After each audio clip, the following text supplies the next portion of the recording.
Our story begins 20 years ago. Boris Yeltsin was sworn into office. Jay Leno replaced Johnny Carson on The Tonight Show. And cell phones were really, really big.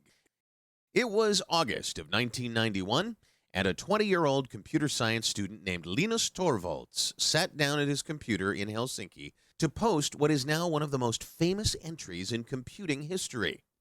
Hello, everybody out there. I'm doing a free operating system, just a hobby, won't be anything big and professional like GNU. It probably will never support anything other than AT hard disks, as that's all I have. Well, word of Linux open source project quickly spread around the globe, and developers from all over contributed their code. Linus named his OS kernel Linux and chose a penguin as its mascot, after a little incident at the zoo. He soon made a very important decision that would shape Linux's future just as much as the technology. He chose the GPL license, created by a visionary named Richard Stallman. The Linux kernel, along with the GPL license and other GNU components, revolutionized the computing industry with a few very simple yet very important freedoms. The freedom to use the software for any purpose. The freedom to change the software to suit your needs. The freedom to share the software with your friends and neighbors. And the freedom to share the changes you make.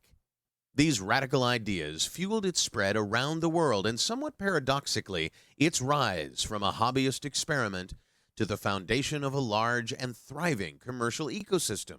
Companies built businesses around Linux.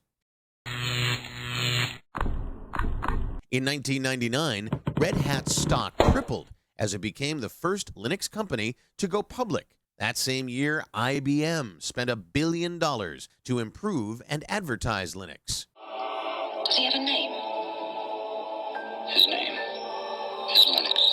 Soon, Linux was knocking out industry heavyweights and fueling the rise of the internet with its free software. In short, Linux revolutionized computing.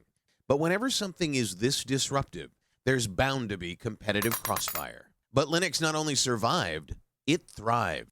Today, the kernel development community numbers in the thousands, with hundreds of companies collaborating on Linux development. Every 3 months, another version of Linux is released. So, where is Linux today? Running in 75% of stock exchanges worldwide, and powering the servers that deliver Amazon, Facebook, Twitter, eBay, and Google. You use Linux literally every time you surf the internet.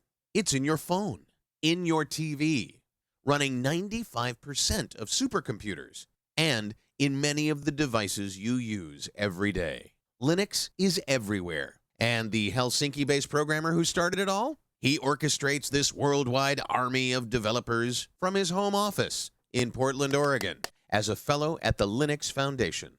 As we celebrate 20 years of Linux, we can all see ourselves in its story. Thank you for being a part of its first 20 years.